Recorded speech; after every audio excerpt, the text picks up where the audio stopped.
This is James. Patrick, you there? Yeah, I'm here. Okay. Okay, cool. And who's Mitchell? Is that Mitchell? one of the guys working with us?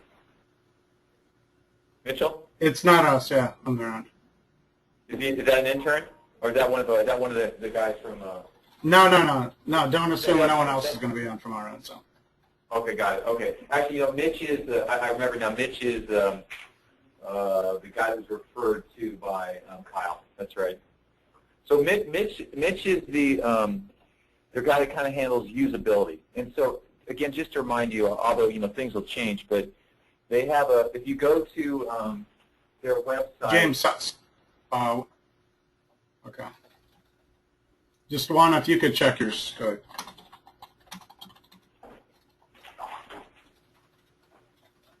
Just, yeah. Got it, okay. I didn't. All right, just, yeah, go ahead, though. Okay, cool. All right. I meant early in that last call, so. Oh, yeah, got it. Excuse me 1 second.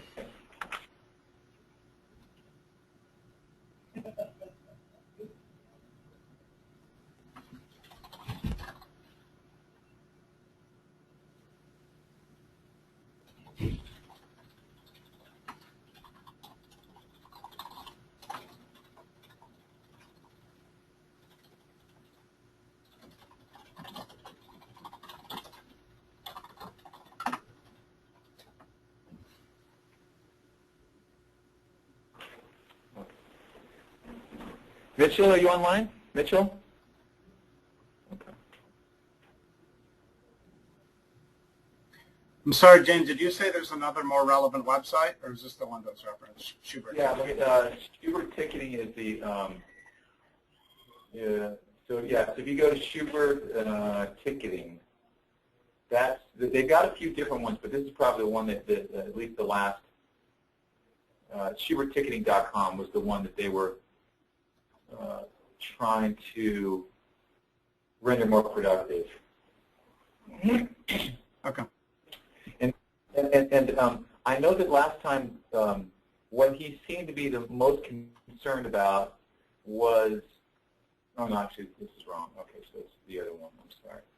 It's not that one. It is.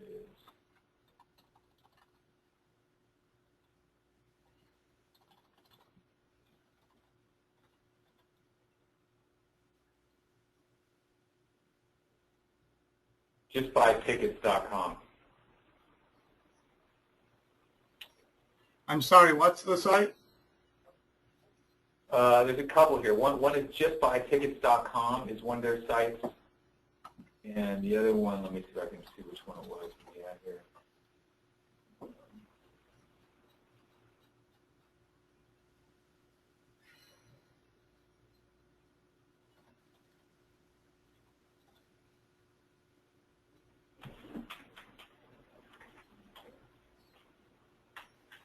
So their high value target is are large corporations that come and buy tickets. So in particular, they really want to understand the traffic and the interest of, like when, Citibank, when they come and look at buying, 300 tickets for the season or something like that.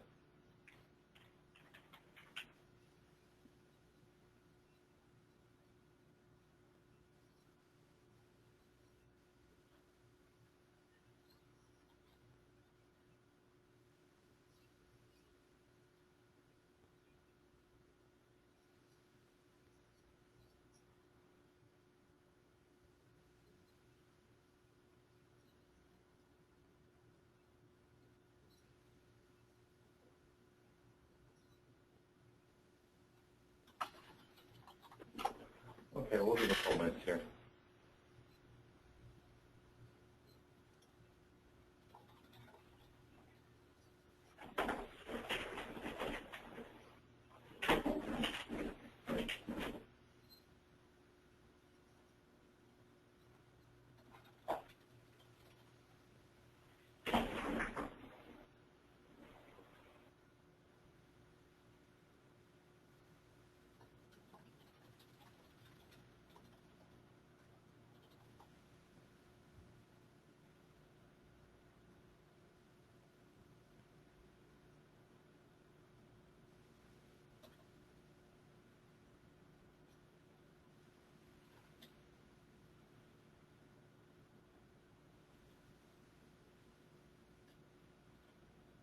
So how'd the last call go? Good?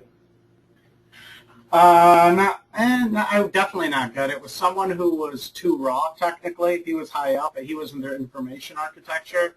So I mean, he said, those types aren't very emotional to know the reaction. He said he wants more info, but his questions were more based on really, really raw stuff, not understanding this is an all-in-one application. He kept thinking that this is like raw scripting type thing.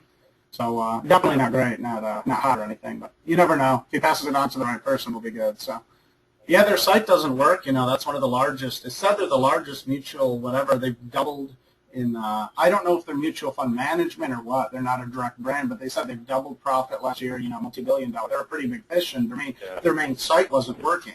So he kept asking me to reference their site, and I didn't want to bring up, hey, your site's messed up. I thought it's rude, So I was avoiding it when he was asking about examples on their site. So. Yeah, they're one of the largest. They're one of the largest mutual fund sort of management companies. In Boston. Well, I know they're based in Boston. Yeah, and we had a week. You see the site up right now on the screen? Yeah. James? Yeah. It's crazy. This is their main company site. It's unavailable. So it was really hard to tiptoe around not wanting to tell them, Yeah. That's not a great sign. That's not a great sign.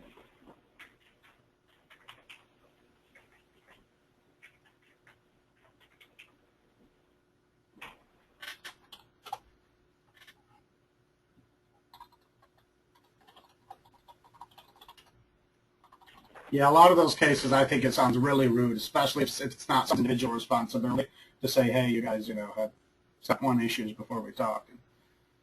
Yeah. Well, sometimes, unfortunately, we're at the whim of whoever we get within the organization, right? You get a guy that's kind of not. Hey, this is Kyle. Hello. Hello, is this Mitchell or is this Kyle? This is Kyle. Oh, Kyle, hey, good afternoon. How are you doing? Good. How you doing? Good, good. Is Mitchell with you? He is not, but he is jumping on momentarily. Oh, okay, yeah. He's logged into the GoToMeeting. Just see him on the phone here. So Mitch, I've got one of my colleagues with me, Patrick. And, okay, great. Patrick is very technical, so if there's any deeper technical questions, he can walk you through that. So he and I were going through the different websites. Again, what was the website that had, the one that you talked about that had the most concern? People were able to buy tickets directly to the plays. What was the URL? That's telecharge.com. Telecharge. Okay, I just saw it just buy tickets, but I couldn't remember that one. So Telecharge, that's right.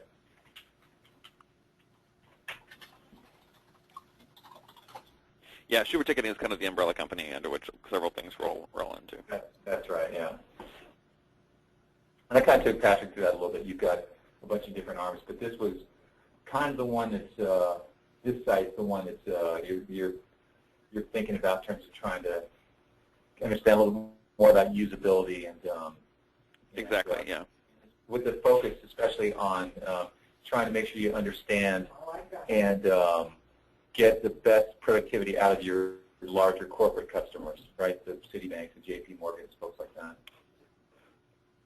Right. Hey, can you hang on 1 second real quickly? Sure, absolutely.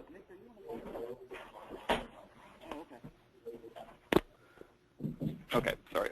Mitch is jumping on. I was thinking he had a problem with the access code. So sorry. Hang on. Keep continuing. Sorry. No problem. No problem.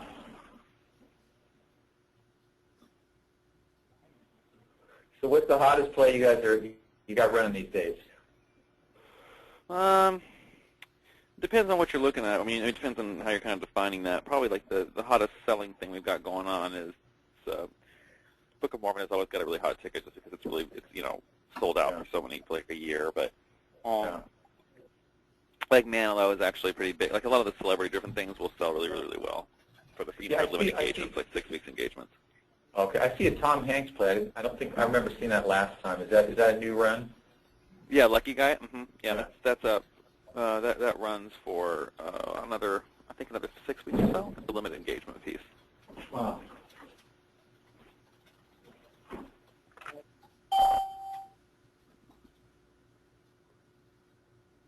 Hello?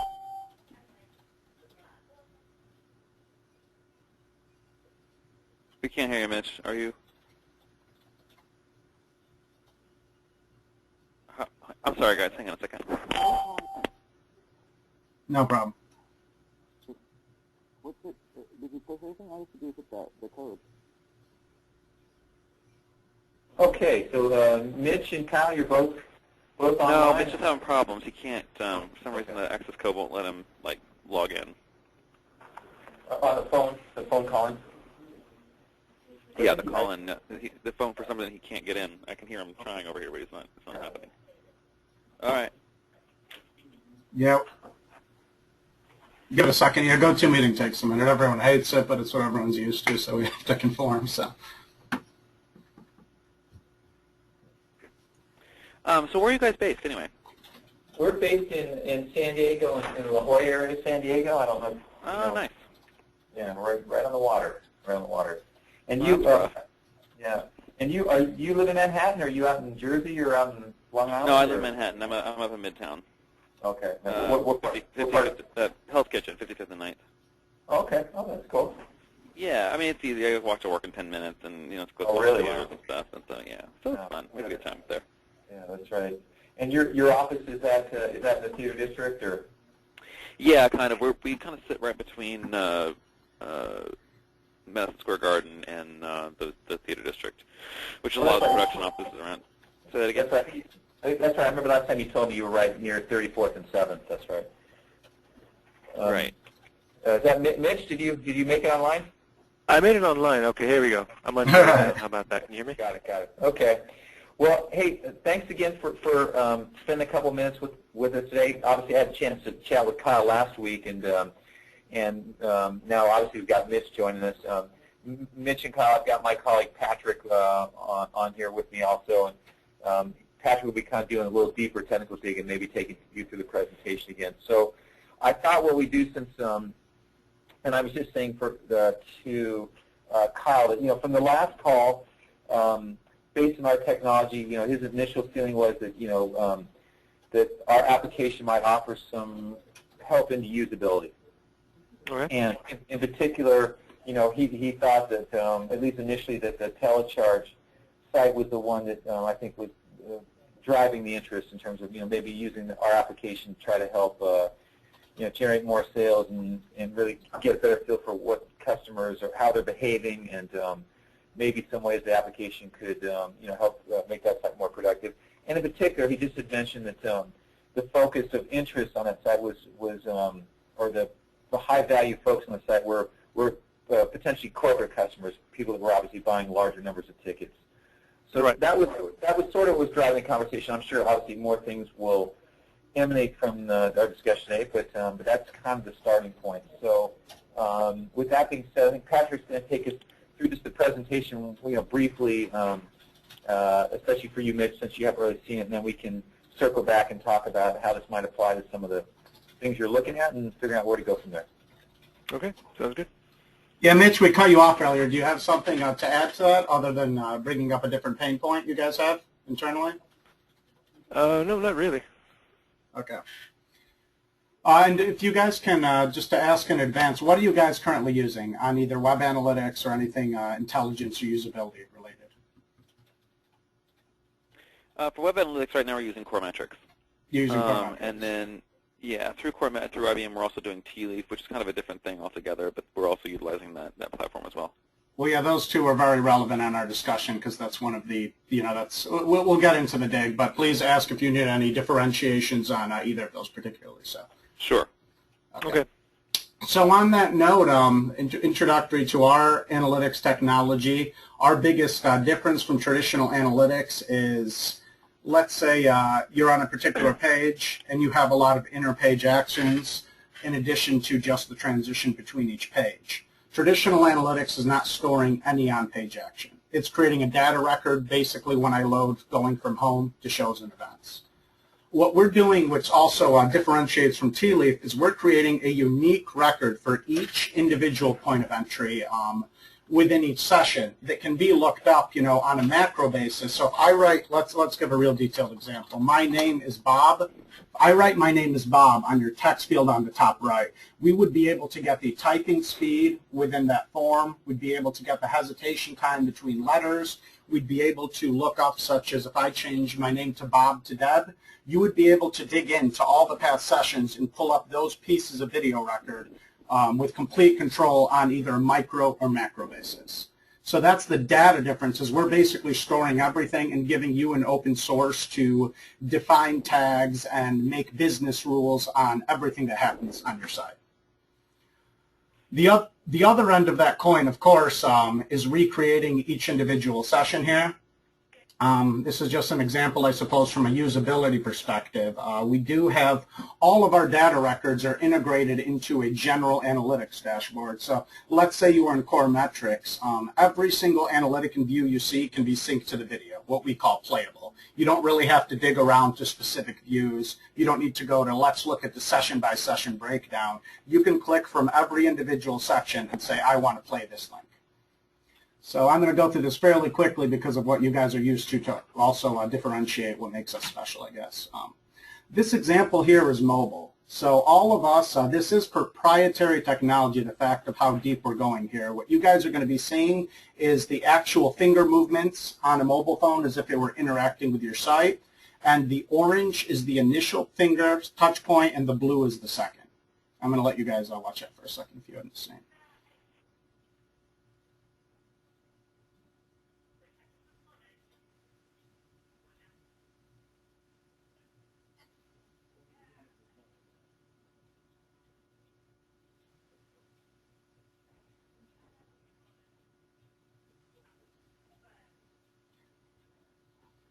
So that was just an example, I suppose, of how deep we're going into mobile. This particular portion is proprietary technology on our end to be able to differentiate and recreate all of the mobile touch points, and also, of course, the deeper dig into orientation. And all of these things are stored as a data point, too, to be able to search, create segments and filters based off everything you see throughout this little introduction. So. Our other, I had mentioned earlier that we talked about storing 1,000 times as much data, storing everything that happens on the page. Usually if you tell someone that, the question is, of course, what's usable here? I just don't want a big dump of data. I don't want to see 10,000 times the data. I'm already kind of combing through and understanding what's valuable. So I wanted to give here a very practical application of this data, particularly on usability given your guys' current pain points. So. In this example here, we're looking at a wealth form on this example is a wealth form on a bank site. This is a past client we did. We can't give the name, so we kind of made up a similar scenario. So they had a scenario where their struggle was to they just told us, okay, these analytics are great. I want deeper usable analytics to increase how targeted we're upselling clients from one wealth management level to the next. We also want to know, we want to increase the number of leads we can get from people entering this page. So what we do in these cases using our analytics is we can customize analytics for their particular case. And in this scenario, what we did is we labeled consumer confidence on each purchase before someone clicks submit. We did that by saying if someone chose 3 selections before clicking submit, that means they're 33% confident in their decision.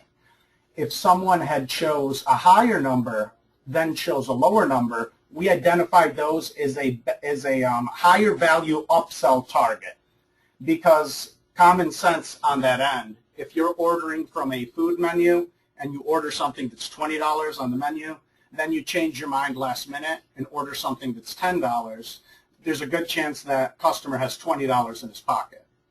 So we applied that same rationale to come up with these custom, form-based statistics where the goal was to complete the entire process as quickly as possible and also segment a bit deeper into segment the difference between people that would be worth spending a couple hours on their end to upsell versus those who never made the decision for a higher choice. So I don't, is that pretty clear to you guys, that example, or did we lose you somewhere there? Or? It's pretty clear. I got it. Oh, yeah, It's pretty makes sense. Okay, the other example from here we're bringing up a macro view of their total traffic to say this was over the course of the entire lifetime.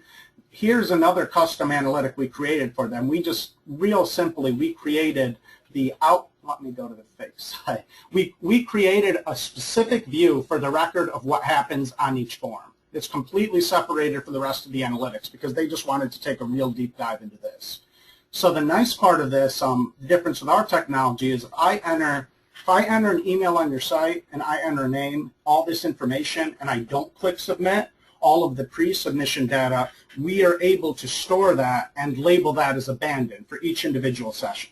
So in their case, it's really on a company's decision whether or not they can use that data, the best way to use that data without, letting the customer clearly know they didn't submit it. But in their case, they had a lot of web page errors when people were clicking submit. So they were very comfortable with going back and obviously reaching out to each of those clients and saying, you didn't complete the process, here's more information. So here we labeled abandoned, and in their case, we wanted to reduce the efficiency on the form. So we have the average time, seconds, exactly what was filled out. And all this information was tied into their core data, so they could see, okay, visitor 386, this is his financial history, here's his history on the site, et cetera, et cetera. So I want to cut myself off before we dig too deep there, but that's just one of the examples of when we talk about having complete control of the deeper data.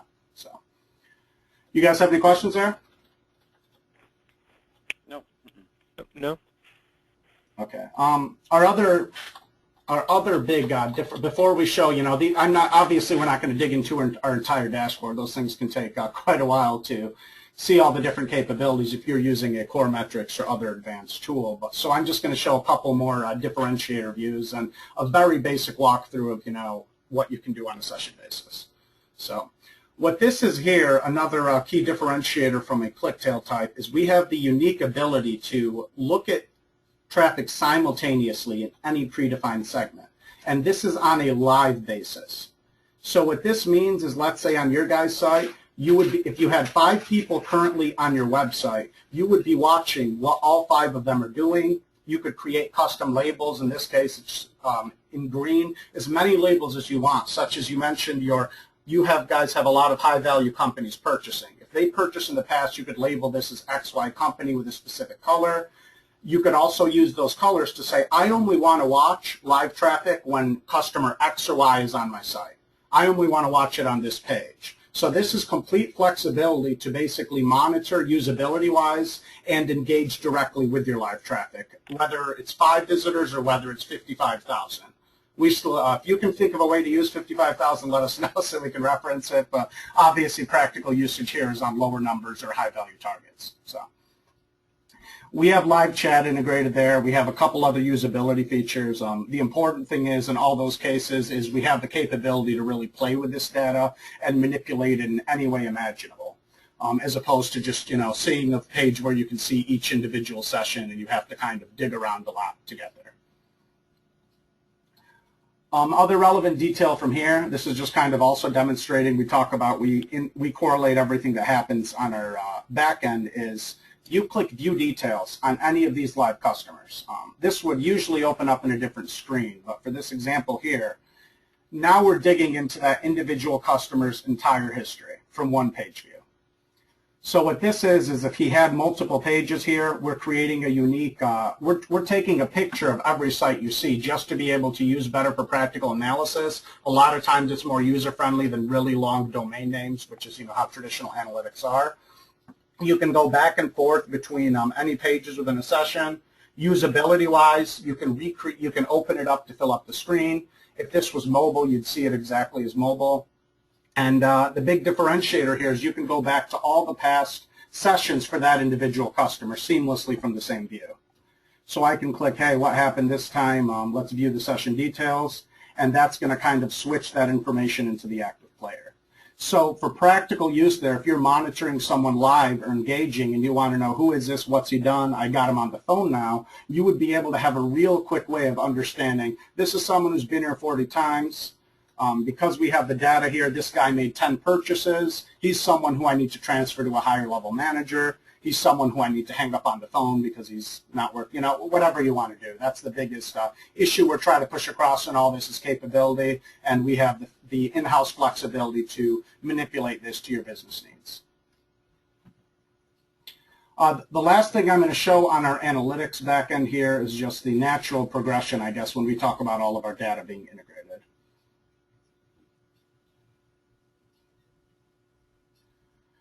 So this is a default dashboard. You can, I showed the deeper example to know that you can customize all the different analytics stored as your default. You know, we just have basic usability in here. So all of this data, if I want to look at, for instance, people who came from Google, I want to click. We go into this, what we call an intermediary view, not as deep as the details. This is a session-by-session recreation of that particular segment. It has, you know, a lot of the, we all have defaults. A lot of the data we think might be relevant to your company, but you can always define your own KPIs that you want listed from any of these different modules. What's relevant here and a big differentiator from our program use-wise is we're able to switch on the segment from the customer view, session view, or page view. What that means is when I say switch, I mean there's only one container created for each customer, only one container created for each session, or only one container created per page. So if you wanted to, for instance, if you wanted to see one person who'd visited a website 30 times, you could see them with a smaller number. If you wanted to go into their individual sessions, it's just a real nice way to organize data depending on what your goal is. We can do that anytime you dig into a particular segment. So. Well, actually, I need to show one more view from this. So, give you guys a heads up, too. I'm in my development environment because I want to show you a couple things we don't have public yet. So we have something random happen that's not going to happen on anything you see. So. And I'll have to get out of it if it's causing me any additional issues. So.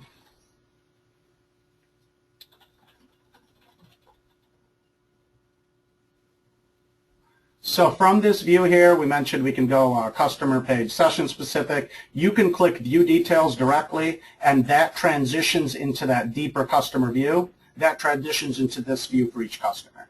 So if you were looking at typical analysis and you wanted to know more about this customer, what caused him to do this, what's normal trends, you can always go from one view to the deeper customer view. Let me get where we are. So that's what happens when I click the view details here. I can go back to this initial view. And I'm going to be showing you guys just a quick overview of our tagging segmentation system. The only point I'll mention is you can do it live from any of these views as well. You can create a tag, add a tag, and it's viewable from the live dashboard as well as the video. Do you guys use, do you guys use any kind of tagging or segmentation currently on your site? Or is that something you guys are pretty deep with? I mean, we use in terms of what? In terms of, are you defining specific segments for visitors based on visitor history, I guess, one way or another? We are not currently, no, in any kind of an automated way. That is something that we're interested in doing down the line. But right now, we're still trying to get our basic core metrics and funnel tagging up, and creating our abandoned funnels and all of that. And then we're in the middle of implementing some retargeting pixels and whatnot, so which will end up kind of heading in that direction. But the short answer to your question is no. Do you have interest in me spending a minute showing you how that's set up, or is that? Yeah, I think it's interesting. I mean, I've seen a lot of different demos of different things in terms of the for what purpose, right? So why am I setting up these segments? I see obvious value in reporting and and abandoned funnels, but I've also seen a lot of technology where, and I think we touched on this last week when we talked, where there are some softwares where, namely I'm thinking of the Adobe Digital Marketing Suite, where you're creating these segment user types, and then you can actually program your site to change depending on people who come in with those specific parameters. And so you're actually doing real-time targeted marketing and design of your site. Is that kind of the things you're talking about? Yeah, that's step one. We can do that as well, but I'll just show you, I guess, the organizing. I think it's a lot simpler. I've used Omniture a lot. It takes quite a while to learn. So so in that case, I'll continue with what I was showing. So this is the... I'd love to see it. Yeah, okay. So this is all about simplicity on our end and practical usage of these. So let's say you define a high-value customer on your site. You can define them, because we're storing 1,000 times the data all in one integrated source, you can define that as people who came from China, pause for 4 seconds on a security seal on 10 past visits, and then this is their 3rd time visiting. Obviously, that's ridiculous. Sorry to interrupt you. Quick question. How long do you hold the data? I'm sorry if you already said that and I didn't hear it. I believe by default we have it at 12 months, But that's also Wow, something, okay. additionally, that's going to be a hard cost if you want it held longer than that. We have the capability Yeah. if you want to hold it for 30 years, but that's going to be an additional variable fee. Yeah, I mean, it's probably not for our business, wouldn't make the most sense. But so just out of curiosity, is the method by which you're storing this data in such a high volume way proprietary, or is this something that's kind of out there and you guys? Proprietary. That's the biggest, Yeah. to be honest, the IBMs and them have came to us as of late, and that's what they see as the bigger differentiator. They didn't think it was impressive that we're storing this. They didn't think it's practical to execute a script that's more, lightweight. That's what they consider our biggest differentiator. So. Got it. Yeah, that makes Okay. sense. So, so in this example, so you define them as deep as you want. Let's say we label this color as red. And this is kind of pinkish, whatever. The relevance here, of course, of using a color is when we're in the, I have a lot of tabs open here, but when we're in the other views, you don't need to read a really long, example of the tag. You can just go off color, hover over, and make it as detailed as you want. So you can double tag clients, and then you can see them from the live view as well as this customer history view.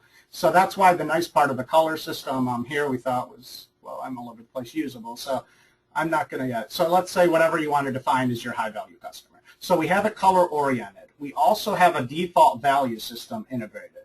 What does that mean? It means that if you want to say, if you want to apply a value to a customer based on their actions. So I can say if someone made a sale in the past, I can apply an internal value of 5 to that customer.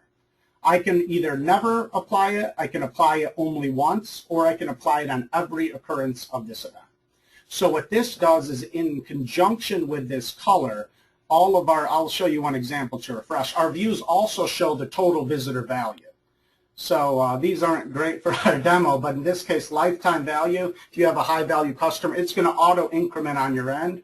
It's going to be associated with a color, and it also gives a lot more insight and discovery to say, hey, who's worth more? The person who made 5 purchases, 1 big purchase, It's a nice parameter just to have flexibility without creating 20 different tags. So that tagging system is our base kind of control when it comes down to applying the dynamic content pushing as you referenced with Adobe. Anything you want to customize, that's kind of the simple master way to do it.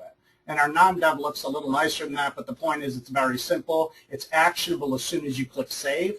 And one of our core differentiators, I don't know from core metrics, but from most products like this, they'll take shortcuts when it comes down to, if I want to say that I want to tag people between 2 and 4 visits, it's not going to, if they visit 5 times, it's not going to go back in history and I dynamically update because it's a huge strain to basically, it's a big pain on our end to do that. But in our case, So yeah, most stuff is just from this point forward. So you guys can do this retroactively. Absolutely, yeah. It opens dynamically. So if I have that over their history, they're automatically going to have that color removed when that action is hit. So.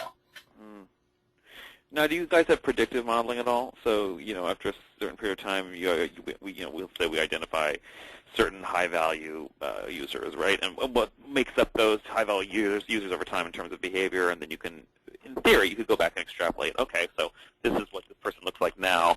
If we want to proactively identify people, earlier on in their life cycle, is that something that you guys can do? Well, what we can do in that, I mean, we give you a discovery dashboard. Does that make sense? My question.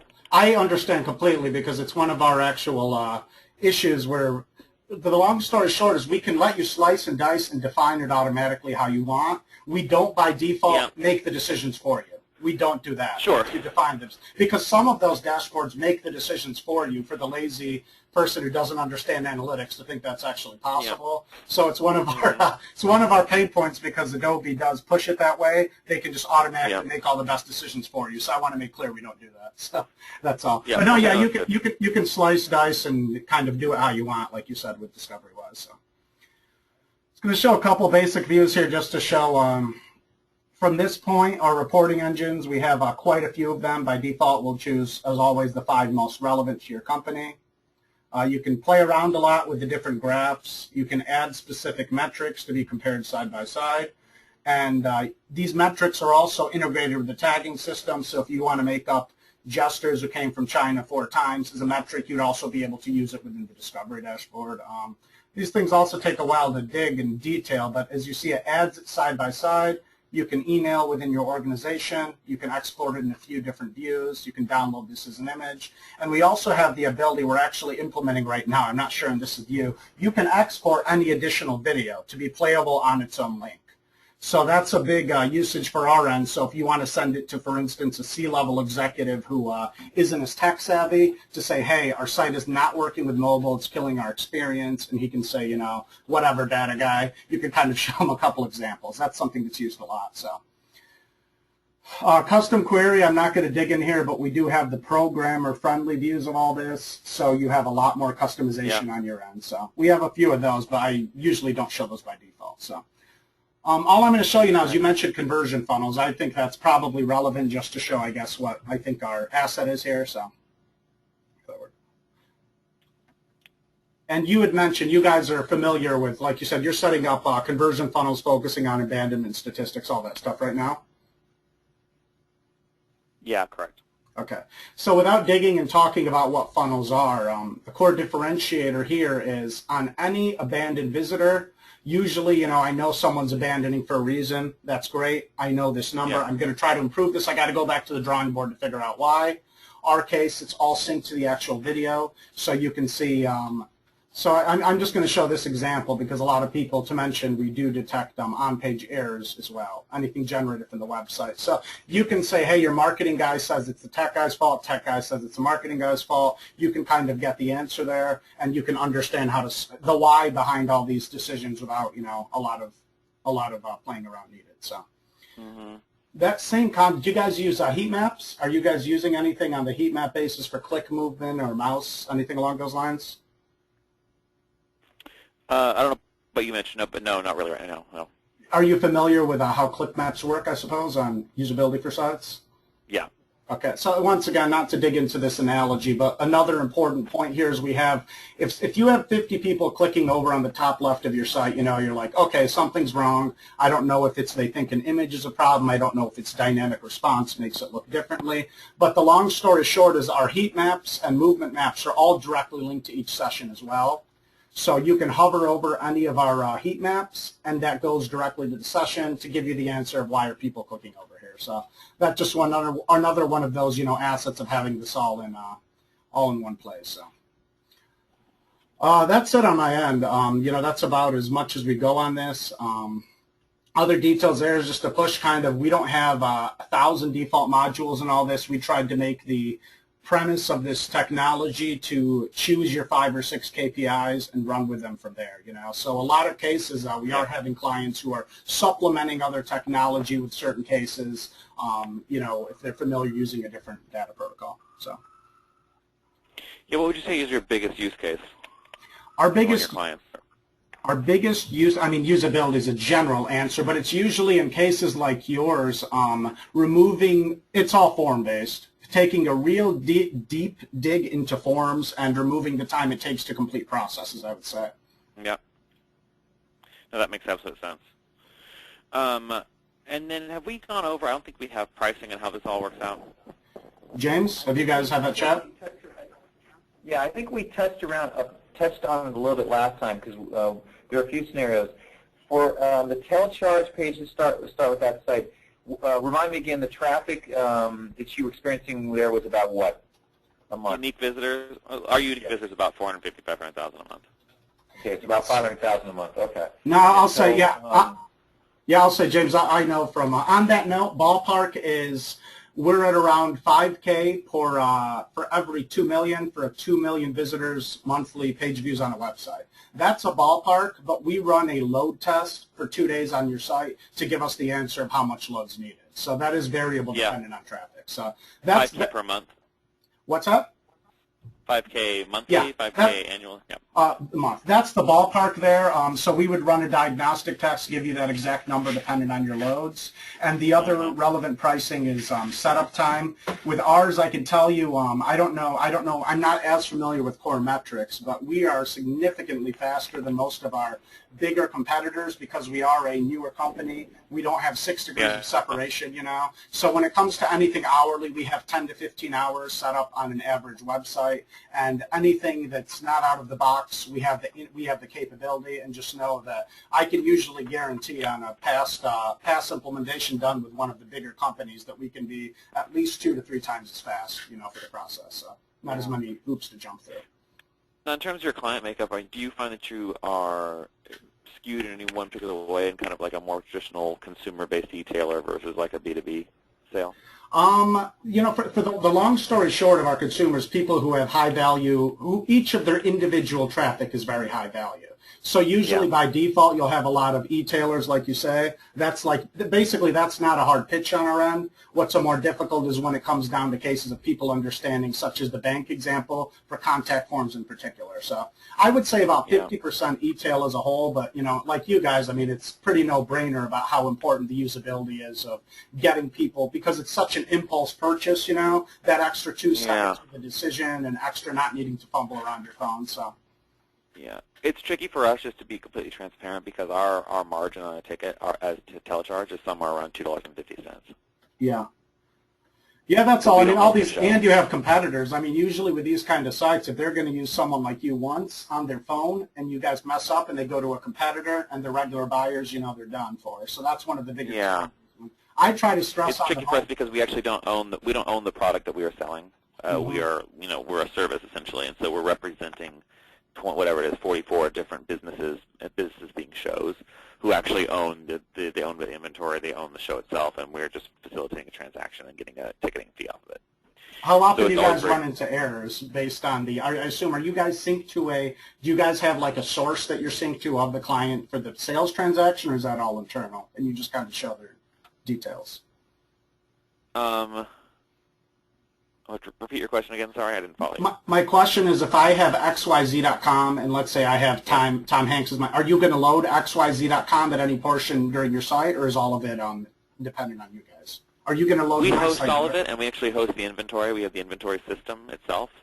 But in terms of who owns the ticket itself, like who owns the revenue on that seat, it's not us. We just facilitate the purchase of it. Mm-hmm.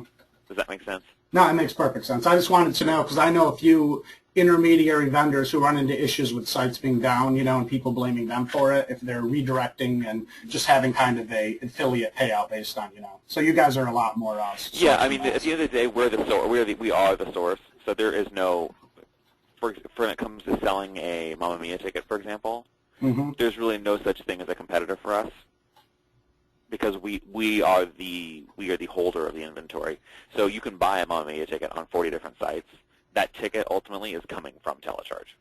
Great. So you guys have your own affiliate system set up, or you're we do a ton of deals with affiliates, and we have APIs that people write into. We do, you know, FIT programs and wholesale programs, and we have about 100 different ways that people can get a ticket, and then you have the resale industry, right, which is completely legal now. It used to be called scalping, where you could go on today and buy a ticket from Omnia. You could buy 100 over the next year, and you could resell them for twice what you paid for them, and that's completely legal.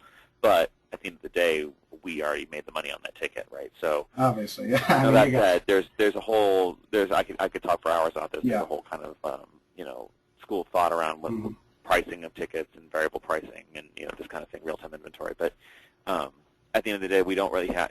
That said, we do strive for a really good user experience. But when I think of kind of balancing cost of a program like this against kind of the return, we have to really think majorly on mass. So our value per customer is not high as telecharge. Now, if I'm the producer of the show, my value per customer is incredibly, it's a luxury good. But because our value, we make $7 gross on every ticket, no matter how expensive it is, we have to think heavily in mass. Yeah, on that note, I'll also mention we talked about pricing on the premise that your whole site would be integrated on our end. What we do about half the cases, for particularly anyone using an intelligence software such as Core Metrics that requires a lot of build on your end and a lot of risk internally, is we do allow pilots on limited pages. So the premise there would be you would only pay the hard cost for setup, you'd pay a much lower monthly, and you would add it, for instance, on a specific high-value conversion process for 3 months. We usually have a year. So if we wanted to just see what people, because basically the transaction process is virtually identical across all 44 of our products. So if we just wanted to do it across one product transaction, is that what you're saying? Yeah, I mean, this example here I had shown, that's this is the and the nice part about that is internally, all of those cases, to be blunt, we we come up with some of these statistics for you to kind of fill in the blanks and nudge you our way to say, you know, here's a practical use case on your end. Internally, we have very high level insight. It's not just technical, you know, from a, so some companies don't want it. They have their own internal staff, but that's usually on our end why we have a pretty high conversion rate, is giving you this custom for your site, because a lot of people think, how can I use this extra data? And especially the purchaser thinks, how can I use extra data? You know, this is the only way to bring that clarity on our end. So. Absolutely. And what is your typical engagement time? I mean, this pilot you said runs like 2 or 3 months, or do you do a year engagement, or is it month to month? How does that work? It's 3 months is our pilot. Aside from that, if for a full commitment, we have a year minimum. And our setup time for smaller sites, it's a minimum of 3 weeks. To be safe on your guys' end, I would give it maximum 2 months. Let's say 8 weeks. I'm probably going to be closer to the 3 to 5 week range though for you guys. So our cost is internally, we do need to make sure all the videos, it's not just point and click. You know, we do need to do some internal Q&A on your file structure. So I would say 5 weeks with an 8 weeks kind of guarantee on that. So once we would move forward with the piloting program, we would exchange NDAs usually, just because we're dealing with data, and then from there we would be able to get it in our implementation cycle. So. Yeah, that's interesting. You know, Mitch, do you have any other questions? I just had a general question. I think this was already explained, but for example, when we have the find tickets page for some shows allow, and correct me if I'm wrong about this, Kyle, like some show owners will allow for people to purchase tickets off our seating chart, and some shows will not. Is that correct, Kyle? That's correct, yeah. Okay. So we'll be able to use this because, as you said, we can see an individual, like if you want to go ahead and go to, like, if you hover over the find tickets, like let's say for the other place. I'm sorry, one more, find tickets. Where do you want me to go? Okay, if you just go ahead and like you see the banner in the middle of the page, it has Barry Manilow on it right now. Right here? Any one of those places, go ahead, click on that, please. Okay.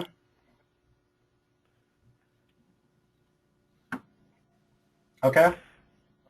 Okay, so this brings up the finding tickets process. So can we see, with this software, can we see where they click? Let's say they get through number of tickets. Let's say they fill in when they want to go, and then we get to see when they abandoned the page. Do we get to see that information?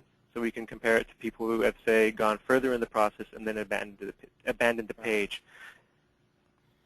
Yeah, yes, yeah, absolutely. That's recreated as is on those cases. So, yeah, and like you said, this is why there's high value with anything. You guys have a lot of options to make, and to be blunt, a lot of uneducated people trying to run through these processes and think things are your fault. So.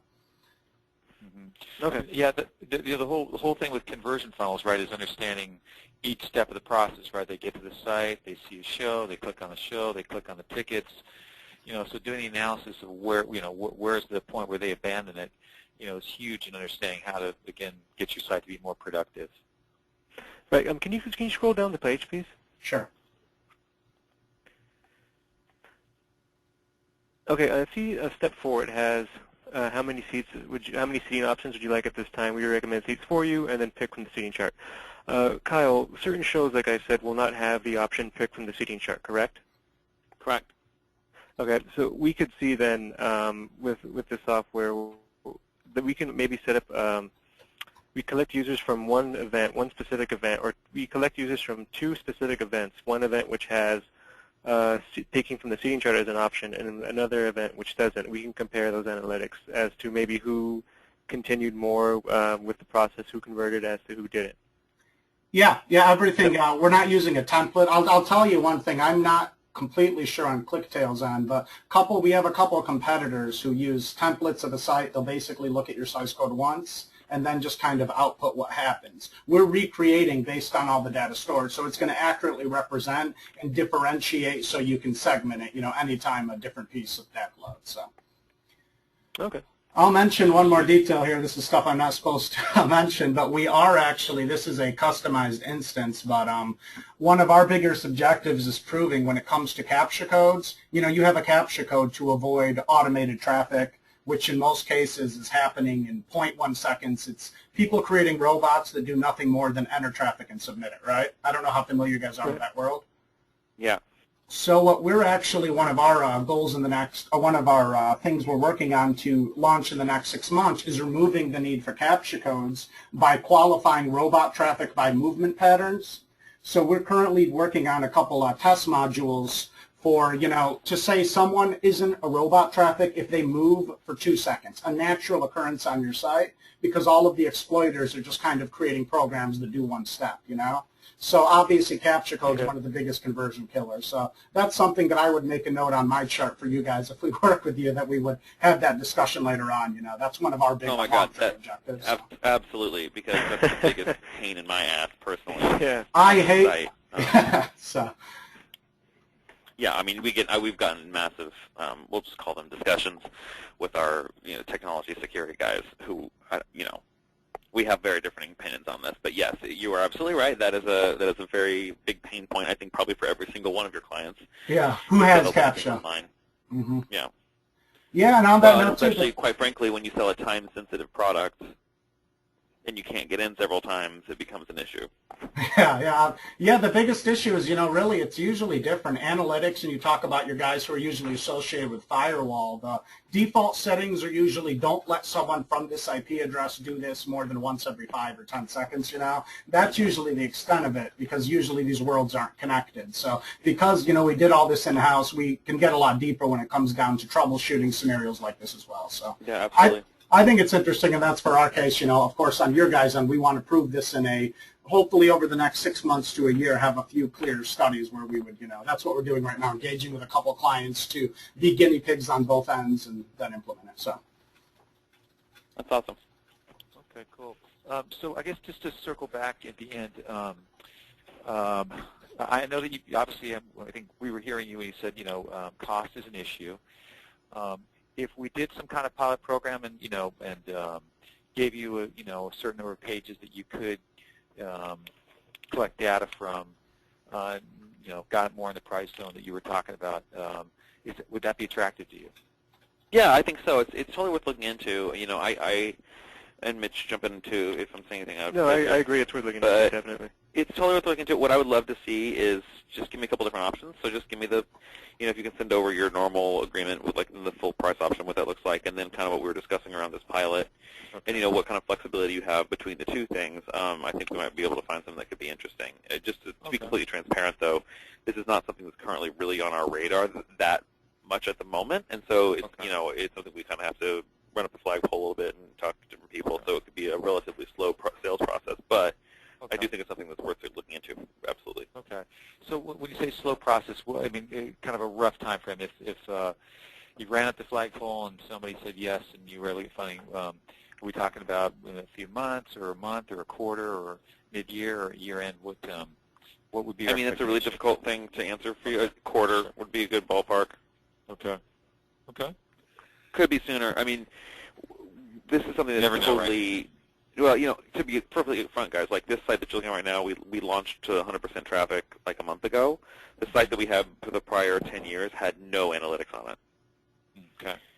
So we are going from 0 to like 400 in like, a month. So there's a lot of fixes that are happening, and we have kind of an old, we're an old school group. I'll be honest. Like, the company's 170 years old at this point, or close to that, and we sell Broadway tickets.